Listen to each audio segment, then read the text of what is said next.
13 साल बाद इंडिया जीत गया है आईसीसी ट्रॉफी। और इंडिया के चैंपियंस ने बता दिया है कि हम किस वजह से चैंपियंस हैं। एंड लग रहा था कि जो अक्षर पटेल के एक ओवर में 24 रन आए थे, तो उसके बाद इंडिया के चांस जीतने के लग नहीं रहे थे इतने, क्योंकि फिर 30 बॉल पे 30 रन ही बाकी थे साउथ अफ्रीका को जीतने के लिए। और फिर आ जाते हार्दिक पांड्या, अपना ओवर पहले ही बॉल पे क्लासन को आउट कर देते हैं। एंड जसप्रीत बुमराह सही टाइम पे सही विकेट ले लेते हैं। फिर सूर्य कुमार यादव का स्काई जैसा कैच, अंडर प्रेशर कैच बहुत ही बढ़िया था। और उनकी बदौलत आज इंडिया 2007 के बाद 2024 में फिर से चैंपियंस बन गए। और बात करते हैं, अब रोहित शर्मा ने टॉस जीत कर बैटिंग का फैसला कर लेते हैं। एंड पर बैटिंग में कुछ ज्यादा होता नहीं है, और रोहित शर्मा जैसे चाहते थे ऐसा हुआ नहीं। पहली ओवर में 3 बाउंड्री आ चुकी थी, लेकिन फिर आ जाते हैं महाराज, जो सबको इंडियन बैटर्स को सजा दे देते हैं आउट के दौर पे। तो बात करते सबसे पहले इंडियन बैटिंग के बारे में। तो सबसे पहले आ जाते हैं रोहित शर्मा एंड विराट कोहली। तो रोहित शर्मा ने 5 बॉल खेलकर 9 रन बनाए थे, बहुत ही कम स्कोर था। विराट कोहली आज एक टूर्नामेंट में चले नहीं अभी तक, लेकिन बहुत ही अच्छा खेले आज। और कहते हैं ना कि बड़े खिलाड़ी की निशानी तभी होती है जब बड़ा मुकाबला आता है। तो विराट कोहली ने भी 59 गेंदों पे 76 रन बनाए। ऋषभ पंत कुछ भी कर नहीं पाए, सूर्य कुमार यादव भी नहीं कुछ कर पाए। अक्षर पटेल को प्रमोशन दिया गया था कि ऊपर जाके खेलो, तो उन्होंने भी 31 गेंद खेलकर 47 रन बनाए थे। फिर आ जाते शिवम दुबे का भी बल्ला कुछ ज्यादा नहीं चला, पर आज जितना चला है उतना ही बहुत अच्छा था, क्योंकि उन्होंने भी 16 गेंदे 27 रन बनाए थे।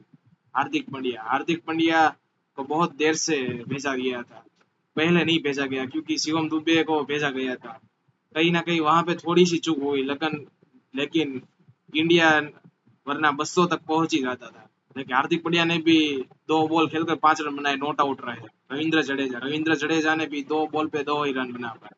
तो कुल मिला के इंडिया ने 176 रन पे 7 विकेट गवाकर रन 20 ओवर में इतने रन बनाए थे, 176 रन। और इसके जवाब में साउथ अफ्रीका के बॉलर्स ने, जैसे कि मार्को जानसन ने 4 ओवर डालकर 49 रन दिए थे, सिर्फ एक ही विकेट दिला पाए थे, जो बहुत ही टीम के लिए महंगे हुए थे, साउथ अफ्रीका की टीम के लिए। फिर आ जाते केशव महाराज, उन्होंने ही हमारी जो इंडियन ओपनिंग थी साझेदारी तोड़ी थी, जिन्होंने भी 3 ओवर में 23 रन देकर 2 विकेट लिए थे।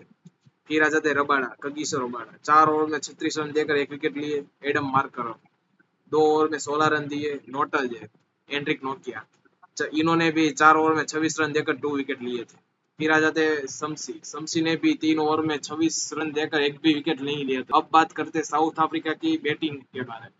जो इंडिया के बैटर्स ने 176 रन बनाए थे, उनके टारगेट के सामने रिचा एंड्रिक्स क्विंटन डिकॉक ओपनिंग करने के लिए आ जाते हैं, लेकिन रिचा एंड्रिक्स का इस टूर्नामेंट में फॉर्म अच्छा रहा ही नहीं है, बहुत ही खराब रहा है। इस बार भी कुछ नहीं कर पाए, जिन्होंने 5 बॉल पे 4 रन बनाए थे। और बुमराह की क्या वो गेंद थी, आउट स्विंग बहुत ही बढ़िया थी। लेकिन क्विंटन डिको अपनी टीम को आगे ले जाने के लिए बहुत तैयार थे, उन्होंने भी 31 गेंदों में 39 रन बनाए, बहुत ही अच्छा खेल रहे थे।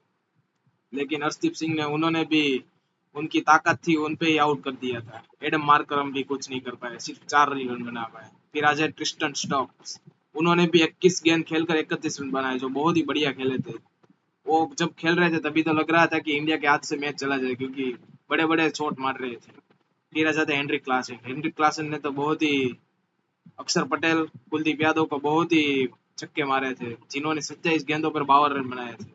फिर आ जाए डेविड मिलर बहुत नाखुश हो गए, क्योंकि उन्होंने भी 17 गेंद 21 रन बनाए थे।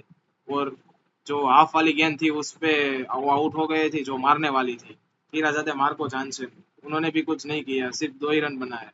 फिर आ जाते केशव महाराज, उन्होंने भी 2 ही रन बनाए। कुल मिला के साउथ अफ्रीका की टीम 169 रन ही बना पाती है 8 विकेट पे।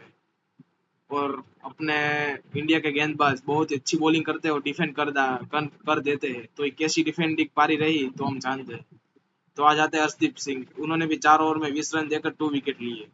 और फिर आ जाते जसप्रीत बुमराह, उन्होंने भी 4 ओवर में 18 रन देकर 2 विकेट लिए, जो बहुत ही महत्वपूर्ण विकेट थे। फिर आ जाता है अक्षर पटेल 4 ओवर में 49 रन देते हैं और 1 विकेट लेते हैं।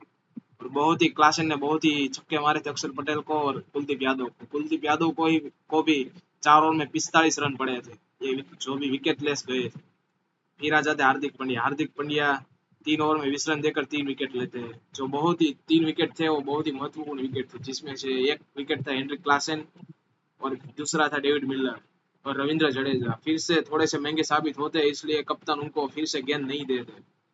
उन्होंने भी 1 ओवर में 12 रन दिए थे, तो कुल मिला के इंडिया 7 रन से जीत जाते हैं। और फिर बारी आती है Indian player of the match की, जो जीता था इसलिए।